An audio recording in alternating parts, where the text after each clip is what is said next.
My name is Corey Burris, and I have the honor of working for the Georgia Center for Opportunity, where we live by the motto, not for self, but for others. Every day, I get to talk with people breaking through serving their communities. These are nonprofit leaders, local volunteers, and businesses. This is the Breakthrough Podcast. This week, I'm joined by Chris Rufo. He's the director behind the documentary America Lost. This striking documentary looks at the people and systems holding the most impoverished cities in a state of disarray. What can we do to impact these communities, and where do we go next? Today, we have Chris Rufo with the Documentary Foundation and also the director of America Lost. So, Chris, thank you for joining us to have a discussion about what you did with this documentary, but also kind of your take on in your journey around the country. Tell me a little bit about now, America Lost is you going to essentially the three most impoverished cities in the United States, correct? Yeah, it's really a look at the kind of impoverished interior American city. And I had done a research trip in the entire United States through some of the most devastated regions, through the Rust Belt, through the Mississippi Delta and the Deep South, and then through the Central Valley of California. Eventually, we settled on three cities: Youngstown, Ohio, Memphis, Tennessee, and Stockton, California, that are three of the poorest cities in the United States, but are also cities that really could stand in for anywhere. Youngstown could easily be another Rust Belt city. Memphis could be any kind of urban, predominantly African-American inner city. And Stockton is a kind of post-racial mix of white, black, Latino, and Asian. It kind of represents the western part of the country. And the idea was to not only explore three different regions, three different kind of racial groups, but really to show that the struggles that they're facing are really converging, and they're more and more united in some of the problems and challenges they face, despite some of those exterior differences. Yeah, and you even mentioned this in the kind of the opening of the documentary, which was, you said you kind of went into it looking at it. You thought it was going to be an economic story, right? About how do we fix our economy? And it came out where you said it was more about a human economic crisis. Tell me a little bit about that. What did you mean by when you said that? Yeah, I mean, I think for most people, when you think about poverty, the first instinct is to think about economics, because for the huge part of human history, poverty was an economic problem. People simply didn't have enough of the basic resources. But what I learned traveling through these cities is that although the economic component is important, and many of these people lack resources compared to the rest of the country, there's social and kind of cultural issues that they're facing that are in some ways more difficult and present a greater obstacle than just the economic challenges. So I think the biggest takeaway that I had spending so much time in these places, following people for multiple years, is you have to look at the issues around American poverty, not just through the lens of economics, but really through the lens of social issues, through the family, and through cultural issues that sometimes keep people stuck in place when we really want to be able to have them move up and out. Yeah, I think that's one of those things that we discovered within our organization, was this idea that it's not just, are there jobs available? Can we get people into jobs? There's all of these other obstacles that people face in those situations, right? Whether they're racially motivated, or whether they're culturally, or relationships that they don't like, things that you and I may have available to us, community around us, encouraging us, helping us, that there's just not available to many people in those types of situations. Yeah. Go ahead. Yeah, I think that's exactly right. And I think that we do a disservice to people when we ignore those. And I think the reason that they're not a bigger part of the discourse is, one, they've become politicized. They become almost partisan issues. So that even when you say the word family, there are all sorts of kind of partisan and ideological reactions to that. It's become a polarizing topic. But if you actually look at the lives and talk to the people who are kind of in the most desperate situations, like I did, family was the number one thing they talked about, bar none. more important than jobs, more important than moving to a better state, more important than tax rates, more important than ability to become an entrepreneur. All of those kind of technical solutions that we offer, which are good and important, it really boiled down for the most of the people that I spent time with. Those family relationships were primary. And when they become broken, when they become dysfunctional, when they become pathological even, it presents an enormous challenge for folks who are already in a difficult situation. Yeah. So first of all, I want to applaud you for just going into a community and just listening. I think there's something about that oftentimes people that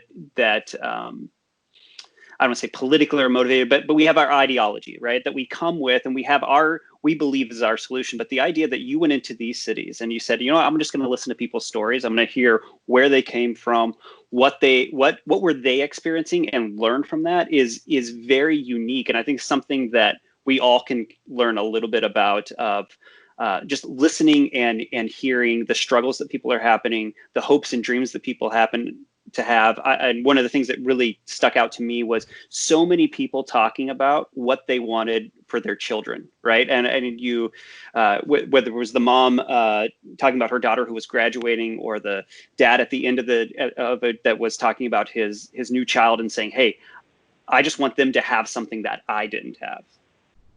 Yeah, I think that was really across the board one of the biggest motivators. And I think there's two kind of important lessons that you can cleave from that. One is that if you look at people who are kind of unattached to family relationships, like predominantly younger men in these communities, when they're not really bound by those family relationships, they're much more likely to get in trouble. They're much more likely to abuse substances. They're much more likely to commit crimes, much more likely to be perpetrators and victims of violence.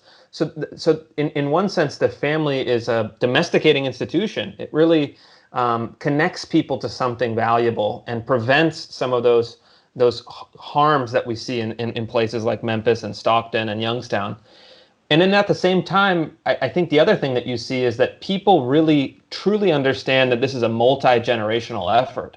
Most of the folks that I talked to in the film, and including some of the people who are the main characters in the film, their motivation was not necessarily to provide, some kind of greater opportunity for themselves. That wasn't their driving motivator. It was to provide better opportunity to their kids.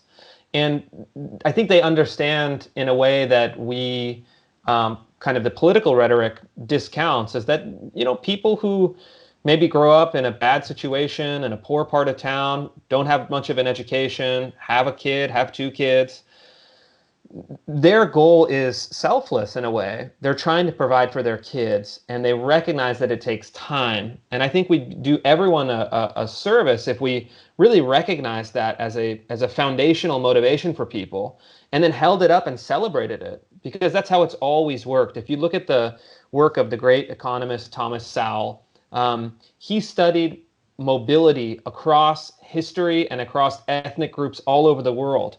And he found that it was always a multi-generational effort. It involved things like finding a job, investing in skills, and saving for the future, and then providing a leg up for your kids. And that was a universal, according to Dr. Sowell. And I think that what I've learned is that the people on the ground that are in it understand these things better than the policymakers and the journalists and the kind of rhetorical folks who look at it from afar and try to analyze it from a distance. That's great. Yeah, and I think you even mentioned that in the documentary, where you talk about it's more than just a math problem, right? Like, I think both sides looking at it is like, if we just add the right numbers together, put the right money over here, put this thing over there, we'll just totally fix the problem. But it's a much more nuanced issue than that, right? There's so many facets to what causes what we would call intergenerational poverty in these areas, that that there's much more to be done than just shuffling money in the right direction. Yeah, I think that's right, and I think that the problem is that when you shuffle money around in a poor community, you have to be very careful, very precise, and very intelligent in how you do it, because what you're actually doing is you're shifting the incentive system. in some cases dramatically. So if you have an upper class neighborhood where people are making a lot of money and you pour in, let's say, $50 million a year in public funding that's kind of structured in a way that is probably not optimum, people are going to be fine. It represents a small portion of the aggregate economy. It has a small influence on the behavior of people in a place like that. But if you are pumping in $50 million, or in the case like Memphis, the federal government is injecting $3 billion a year in anti-poverty money into a small city for a small portion of people, you are absolutely shattering the kind of natural economic order, and it becomes this artificial economic order that in many cases creates perverse incentives, disincentivizes good things, incentivizes bad things. But what you've done is you've hurt with the helping hand. You've actually tried to go in and kind of pump money into a place to help, and you end up in many cases creating a deeper problem and an intractable problem, because you kind of don't allow some of those healthy economic and social institutions to thrive. And I unfortunately saw that over and over. I think you might be shocked too. I was certainly shocked when I did the numbers and found this, but in Youngstown, which is a small city in Ohio, Rust Belt city, the federal government, total federal government transfers are 2 times greater than all private sector wages combined in the Mahoning County of Youngstown. So what that means is that 2/3 of the money that is going in people's pockets in the city and kind of county of Mahoning is federal government dollars. What does that do to the economic life in a place? And it's not good. I think it's good in the kind of first order effect. It's good in the short term. But if you look at the second and third order effects, you look at it over the long term, it's actually very destructive. And I think that's something that is counterintuitive. It's sometimes difficult to understand, but I think is really important, especially as these issues become more and more topics of political conversation. Yeah, that's great. Speaking on that, what were there common threads that you saw in all 3 cities? I mean, you looked at 3 totally kind of different areas of the country. You went to 3 different types of stories. You have Youngstown, which has, industry that obviously left. You have Memphis, which has this kind of systemic issues in and of itself. And then you have California, a very different type of scenario there, drugs and other things that were going on there. What was the kind of the common thread that you saw in all 3 locations? Well, I think that if you look at it, we could start with economics again, but I think we often overemphasize it, but it is important. So I think economically, all of these places at one time had opportunities for people with a high school education or less to kind of plug into a industrial opportunity, an agricultural opportunity, kind of warehousing, transportation, service. There was at one time a kind of an opportunity society, an opportunity economy for people with low levels of education and skills. That's really fallen apart in a lot of these places. We don't have that, as the economy paradoxically has become more complex, more advanced, requires higher levels of education. A lot of the folks who maybe traditionally, let's say, half century ago, could have found stable employment, it's no longer there like it used to be. And there's a huge political debate around that. And I think that it's a debate that we should have and figure out how to orient a free market system which creates abundance, make sure that it also kind of carries the people at the kind of lower end in a way that brings them into that opportunity system. But I think the deeper issues that you look at, I think family is a huge one. And this is something that really became controversial with the Moynihan Report many years ago that looked at the family structure of African American families. It became very political, and for the next 50 years, it was something you didn't talk about. But what's happening now is that the problems that Moynihan identified 50 years ago in the African American community are now really kind of transracial. They're affecting poor whites, they're affecting poor Latinos and poor African American communities to differing degrees, but not really that much. When you look at specific neighborhoods, specific cohorts, it's really become a class-based problem. And if you're in the west side of Youngstown, in the Steelton neighborhood, 77% of all children live with a single parent. And then if you're in the south side of Memphis, in the 38126 area, it's 92%. So you're creating these entire neighborhoods where the idea of intact families is dead. It's gone. They don't exist. They're the kind of, the pink elephant. They're the exception. They're the kind of an odd sighting in some of these communities. Again, in all racial groups. So I think that's a huge, huge issue. And then lastly, I think that you have the role of men, frankly. This is something, again, we've been talking about in the kind of journalism, academia, think tank world. And you see it very acutely because if you have a world where the economic system is not bringing people through to opportunity, if you have a family, kind of a family situation that is really dysfunctional, you have an entire generation of poor American men that are disengaged from the labor force. In a lot of these places, it's only about 20% of working age men working full-time throughout the year. So 80% of working age men are not working full-time throughout the year. That's a huge problem. And then what does that lead to? Well, as you see in the film in Stockton, you have a lot of free time. You're not working. You have some ways to get by. And like any young men, you're going to start trouble. You're going to get into trouble. Yeah. And unfortunately, it's not kind of the lightweight troubles that you might have in a middle or an upper class community. It's dangerous. It's kind of the drug trade, the black market economy. It's violence. It's gang life becomes a very attractive option. And then you're just compounding these problems until you get to the point where sociologists who have studied places like Youngstown have made the hypothesis maybe these places can never come back. And that's a devastating idea to even raise, and I think is fundamentally at odds with the American project and the American dream.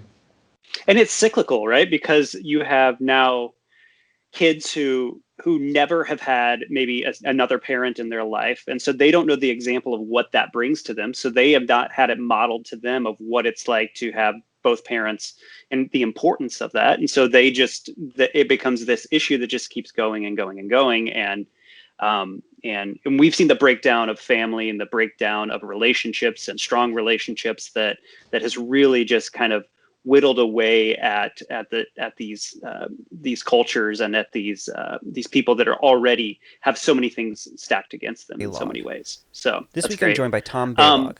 Tom runs the Lawrenceville Co-op, which has served their community. What do we take from this? Like I in some ways, you get to the end of the documentary and thank you for joining us. As somebody like myself, if you know of people living in a middle class lifestyle, hear about them. What Send us can a message we do? on Facebook Is there hope? Opportunity. From what you saw? What do you see as the next step? The Breakthrough steps? Podcast is a production of the Georgia.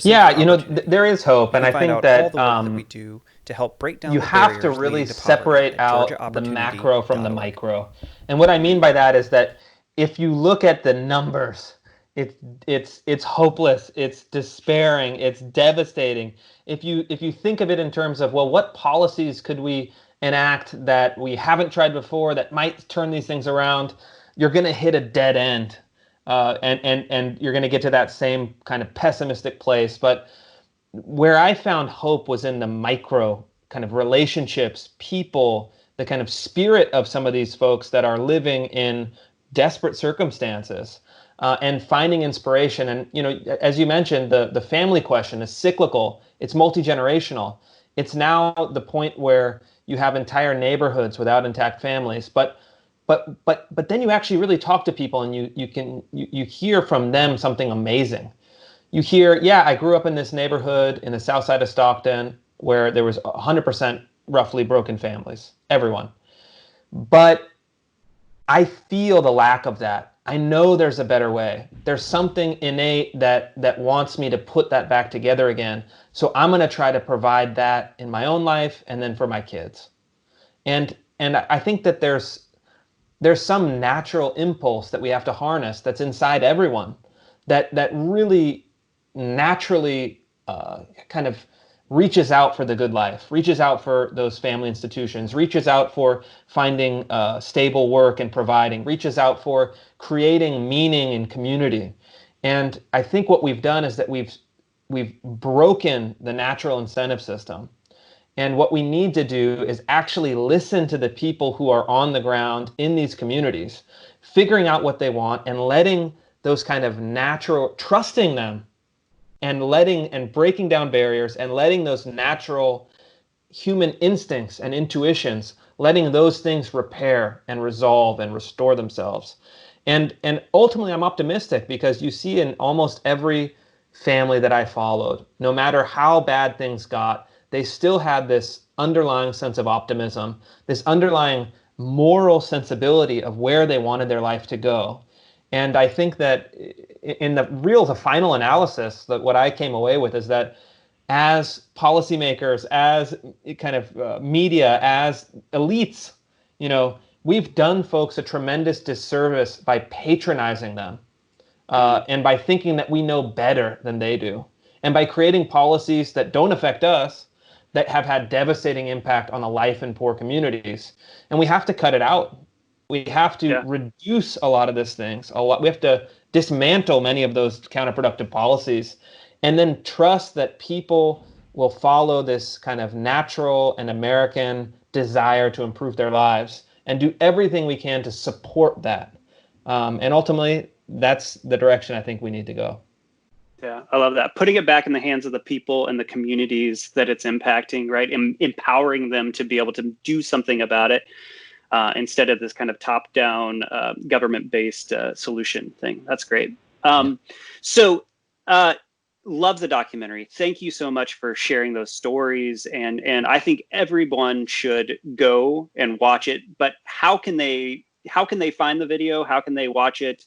I know, we're right now in lockdown in the U.S., so it's a little bit different, but how can people get a hold of it? Well, the coronavirus has thrown a bit of a wrench in the plans. We had scheduled a series of events around the country. We had, more than 100 screenings planned for the summer. Those have all been unfortunately canceled, but because people are locked at home and, they still need some great content, what we've done is we've made the film available to watch for free to any of our partner organizations. So anyone who's affiliated with or on the email list of the Georgia Center for Opportunity can watch the film in its entirety for free just by going to americalostfilm.com/premiere.